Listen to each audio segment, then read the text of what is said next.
Chapter 4-6. Are you sure this? Conan unsurely and frightfully looked at the target. Ray and she were standing in a side alley near the market, clad in black hooded cloaks, and watched a butcher trying to sell meat. Next to him was a stall with fruits. And on the other side were clothes. The quality was as one would expect from a war-torn country, but at least it didn't rain today. Yes, Conan. Do you think you can help me? Ray asked her patiently. The chibi Conan nodded her head in determination.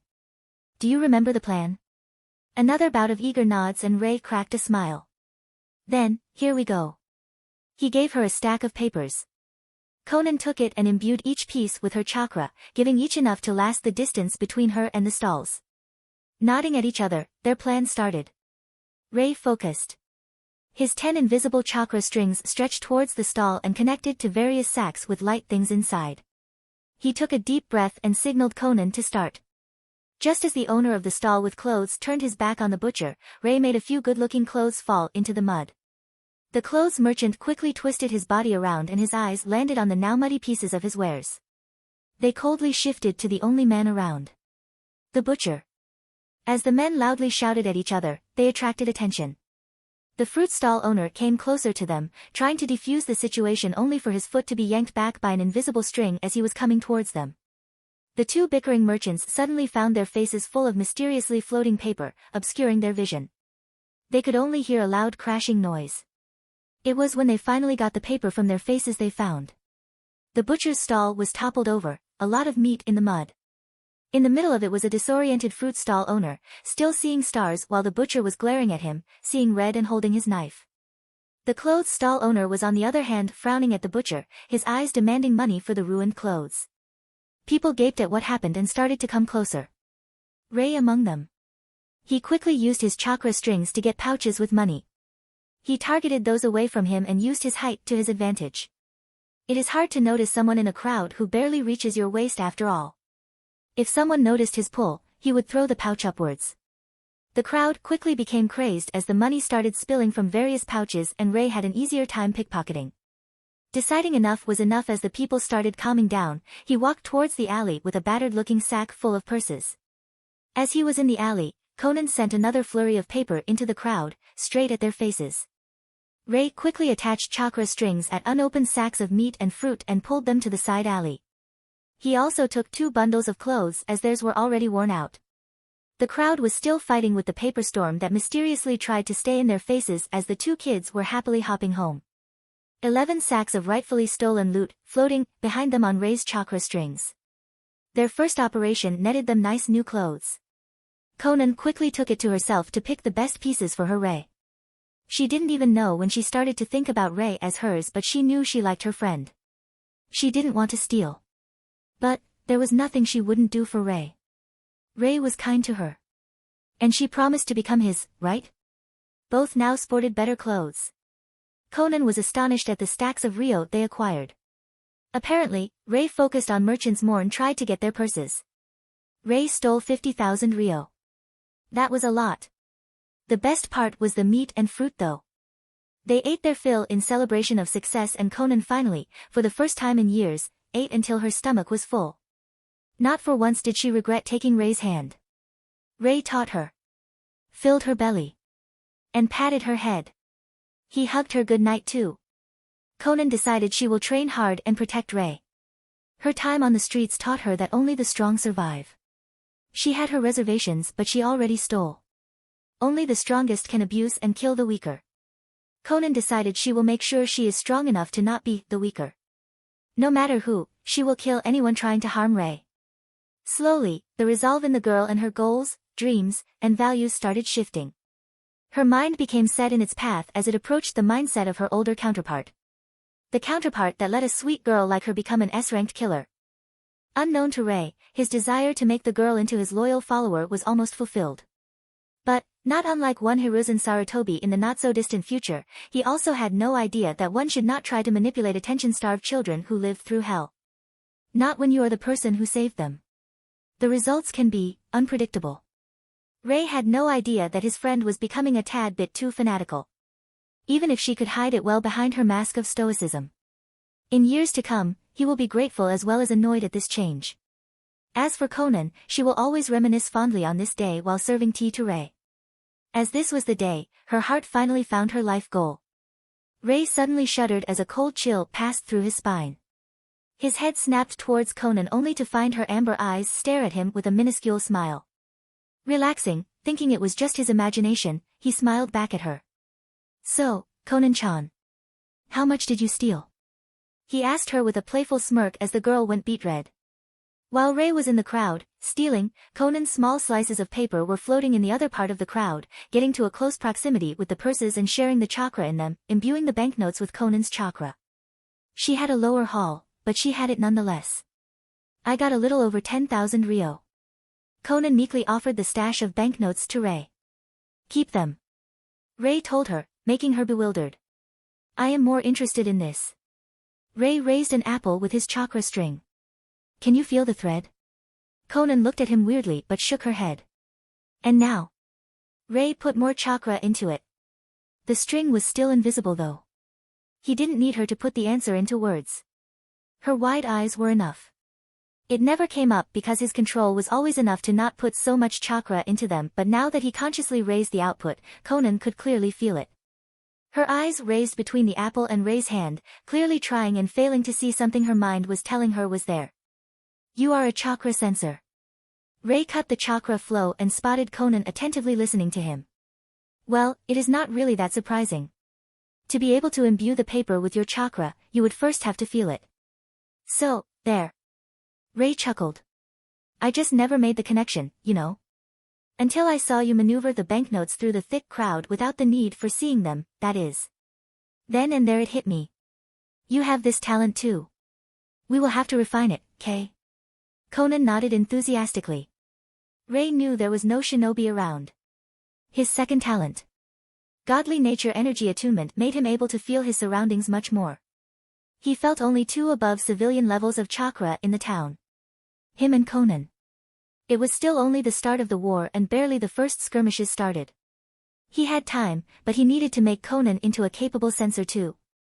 Unconsciously, Rei started to care for Conan. He slowly started seeing her as more than just a possible loyal follower. Neither of them was aware of it, but they already trusted the other with their lives. Alas, chakra works in mysterious ways when it comes to maturing. After all, the beloved last Uchiha did have hordes of babies craving kids, called fangirls, after the contents of his brooding mini-me every day of the academy.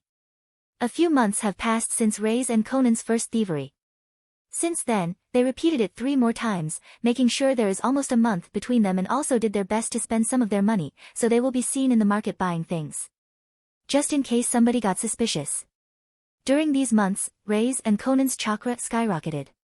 They now could walk on walls for 50 minutes before their chakra depleted. It was all thanks to the food, especially meat, that their chakra increased. It also helped with their muscles. While they were still kids, their bodies now were more of flat and toned variety rather than skinny and starved. Both of them started running around the nearby forest to increase their speed and also did various exercises. Conan was not much of a physical type, but she did try to run with Rei. She made it even tougher for herself as she focused on folding 2 papers in her hands as she ran. They were changing shapes from cranes, to various flowers, to shurikens, kunais, and so on. Rei wasn't much of a physical type either. That much was obvious from the way both him and Conan were huffing and puffing at the end of the day.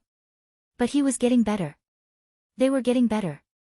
Rei was not really used to exercise in his last world and was a kinda lazy person. He loved just chilling and playing games or reading novels. But right now, he somehow started to get used to this life.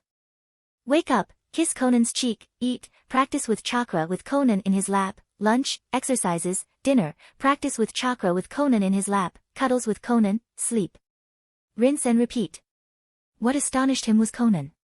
She didn't have the mentality of an adult, yet she could keep with him just fine. No, she made a visible effort and actually tried to overtake him. When he asked her why she was trying so hard, he got a "well duh" stare and was told, "to protect you." It really ignited his motivation somewhat fiercely. Rei mostly focused on chakra strings to be able to hurl humans or human-sized boulders with them as if he was using slingers. And while it was quite inaccurate, it was at least something. Rei also focused more on the stickiness part of tree walking. He could now stick and unstick himself whenever he wanted, either with his hands or soles of his feet. This also helped with attaching the things on the end of his chakra strings and making them stick. Conan was practicing the hardening of her papers and sharpening the edges. It was not really a wind chakra, but it always made Rei sweat drop. These things she called paper were slowly becoming as dangerous as shurikens. Especially since Conan could make up to 20 of them on the fly by now. Both of them learned how to enhance their bodies with chakra, which made them able to exercise for the entirety of the afternoon. Which in turn made them even stronger physically, increasing their chakra and stamina. They were really pulling each other ahead. All in all, they were no Kakashi or Itachi, but then again, they did not have teachers, technique scrolls, money, nor special food.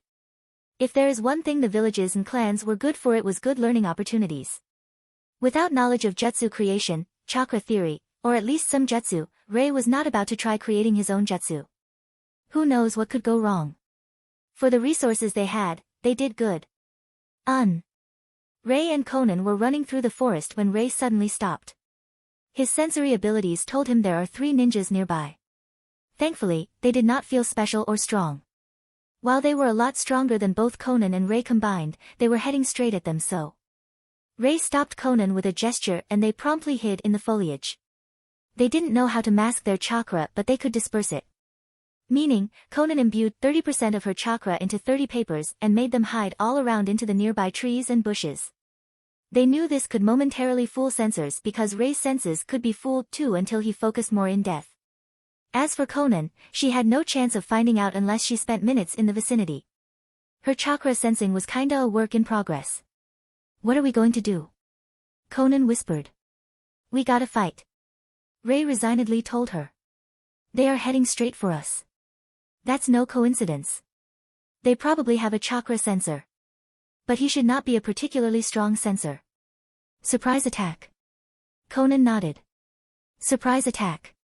And with that Conan pushed 50% of her remaining chakra into 50 small, shuriken-like origami, hardening and sharpening them.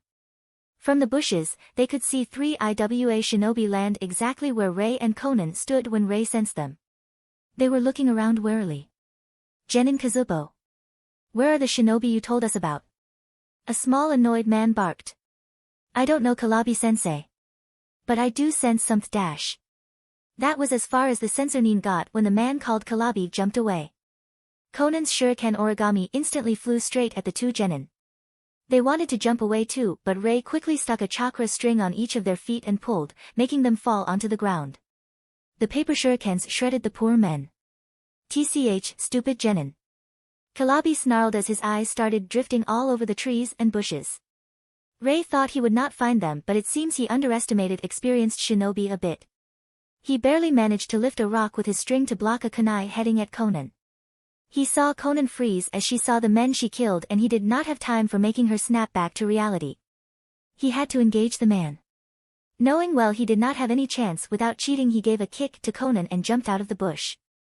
He did not see her blink, take a deep breath, and nod with determination. Conan stayed hidden. Who are you? Rei exclaimed, and he pointed at the Kalabi as if the man just offended him. Kalabi's eyebrows raised into his hairline at the sight. A kid? These 2 idiots died to a fucking kid? He started laughing, but Rei could see the man visibly relaxed. Well, I am Kalabi, Chunin from IWA. The man who is gonna kill ya kid. The man leisurely twirled kunai on his fingers and stared at Rei as if he was his prey. Okay. Rei nodded seriously, making the man do a double take. But Shinobi-san. Could you tell me why? Rei asked. Why, what brat? Kalabi stopped twirling the kunai. Why are you so fine with your comrade's death? Rei asked curiously. Kalabi chuckled. These 2 idiots. I wanted to get rid of them eventually anyway. I enjoy having a female in the team more, if you know what I mean. Ah. You are just a common pervert. Rei screamed at him, his finger again pointing in accusation on the man. The kid was really making Kalabi mad. The respectable Chunin he was, decided to get this over with and gut the kid good. There was an entire village. He could perhaps choose a woman to enjoy there afterward. This shitty war had at least some advantages. He jumped at the kid, seeing his frightened widening eyes. Kalabi's smirk became bigger the closer he got. Rei knew he couldn't evade Kalabi. The Chunin was too fast for him. As he saw Kalabi approach, his eyes widened and he did the only thing he could. He flung himself to the ground. This momentarily stopped Kalabi as his kunai didn't stab the kid and instead hit the air. He'd sked at the lucky evade and he aimed the kunai downwards about to skewer the annoying brat. Unfortunately, Rei had him at close range, and his chakra strings that could hurl human-sized boulders yanked Kalabi forward, towards the bushes where Conan was hiding. The man couldn't avoid the 10 incredibly sharp slices of paper aiming at his throat as he was mid-air. His head was sent flying before he realized what happened. Conan quickly scurried towards Rei before Kalabi's body could even hit the ground. "Are you all right?" she shrieked as she looked all over him. "Yes. We were lucky." Rei panted from the fear and killing intent he felt as the Chunin jumped him. He was fast. He stated a matter of fact. Way too fast. Conan nodded and hugged Rei tightly. "We gotta get better." "Yes, Rei." After they calmed down and enjoyed a few more reassuring warm hugs, they searched the bodies and scavenged a few kunais, shurikens, money, and storage scrolls. Kalabi even had 2 special papers that could gauge chakra nature. He was probably tasked to give them to the 2 dead genins. After gathering everything of value, Rei and Conan scrambled away. They wouldn't enjoy being attacked by another shinobi. Rei only thanked the god that their village was so out of hand and the chakra sensors were quite rare. Conan played with the pointy metal. This was the first time she had one in hand and it gave her an example of how sharp and hard her paper should be. She was excitedly waving it around while her other hand held a paper kunai, visibly changing to resemble the normal one. It was a cute sight since she nibbled her lower lip in concentration. Rei chuckled and returned to his own musings. He was sitting above the storage scroll. The scroll was empty and even Conan gawked when Rei just casually hit the trigger to empty it without even seeing a storage scroll previously. He grinned. His godly nature energy attunement talent is giving him sensing ability. For now. He actually can feel senjutsu chakra too but never tried to take it in. Too dangerous. Too little chakra in his system to balance it. While yes, he theoretically should have total control over it, but better safe than sorry. But, the talent worked wonders. As Rei saw the seal, his third and last talent he picked, worked wonders too. His last talent was godly sealing talent. Rei didn't know what to exactly expect but the second he saw the seal, he somehow instinctively understood how to work with it. He could, maybe copy it but not tweak. He did not have the knowledge. But the storage seal provided an enormous amount of discoveries to him. He understood some underlying principles by reading the kanji and how they worked. He was so disappointed too. To explain simply what he found out. Rei did not have knowledge of the inner workings of the seal but he could still read the kanji that made the seal. Space. Withdraw, intent. Store, intent. And some equations alongside it. Correction. Some nonsensical equation alongside it that held it all together and described the parameters of the space. The trigger was obviously chakra and the space holder was the scroll. Rei put 1 and 1 together. He also brainstormed for any possible theory. Rei was not sure but his mind played with a theory. Quite idiotic theory. A theory that said that sealing is basically using a kanji, imbuing it with chakra, and waiting for the magical effect the intent in the chakra provides when it collides with the kanji. He also noticed that 2 of the storage scrolls had a different setup. It was as if they were written by a different. Oh. Rei opened his mouth into a silent oh. I see. They use different sealing languages. It made sense, kinda. Both scrolls were in kanji but the way they were written was different. Meaning a different maker and different language. Where one had space, another had storage and so on. But then, why did they function almost the same? Rei took out a paper and let his instincts lead him. He wrote on the paper while pouring his chakra into the ink. He wrote space. Withdraw, intent. Store, intent, and added parameters. Exactly the same from the first scroll. The catch was, he did it in English. He took a rock and put it on the paper with his English storage seal. He took a distance while pulling Conan with him and with a chakra string activated the storing function. The rock disappeared in a puff of smoke. Phew.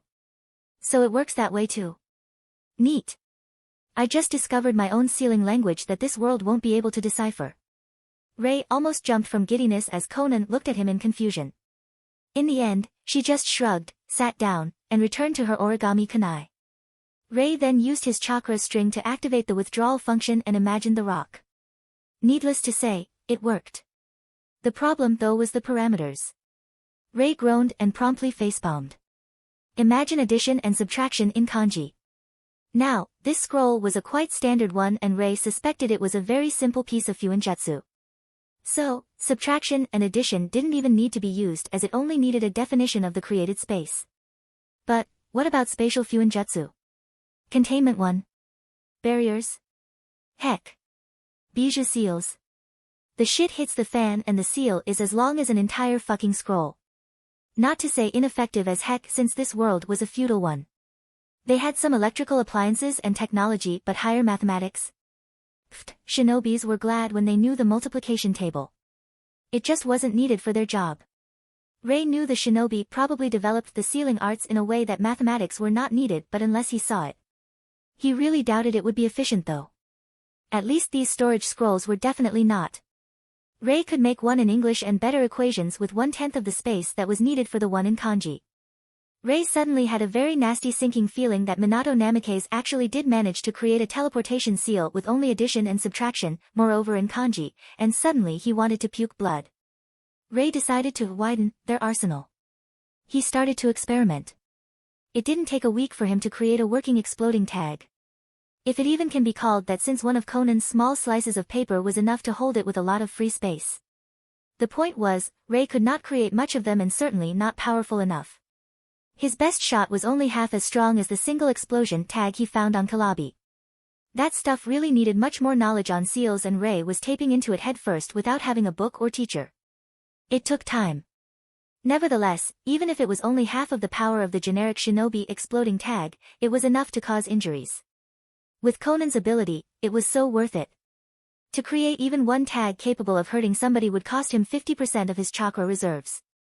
He now had the 3 idiots who attacked them as comparison and he understood that while Conan was on the border of very, very low genin, he is a mid-level academy student when it came to reserves. She somehow overtook him while he was busying himself with fuinjutsu. Sigh, at least my control is much better than even Conan's. He thought.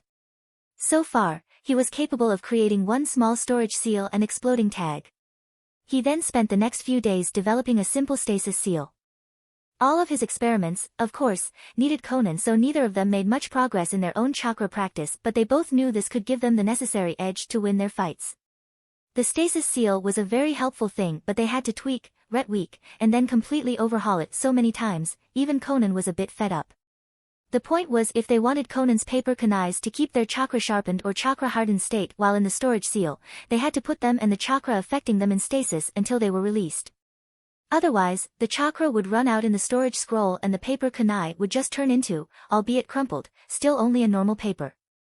They finally succeeded on the 5th day and a few of Conan's small papers contained a new storage seal tweaked for battle. She could activate it whenever at will since the activation needed only her chakra and the paper was literally soaked in her chakra. What it needed was only her intent to set off the seal. The seal was a storage one with an inbuilt stasis seal. Inside were contained hardened and sharpened paper shurikens and the trigger had a feature that gave the projectiles a push sending them flying in multiple directions when the seal triggered. Fast. The best part was that the speed and the directions were somewhat adjustable on triggering the seal so it was a really nice surprise weapon. Ray kept some of these papers with this seal because even he could use it. But Conan? She had already 10 stashed away for emergencies and always bugged Ray to create more of them for her. Ray also made quite a lot of exploding tags as every day before he went to sleep he was able to create 2, almost depleting his chakra. Conan had 7 and he had 3. It was not really a question.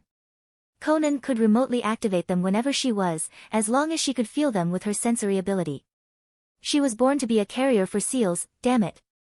Her paper manipulation is golden when in conjecture with a seal master.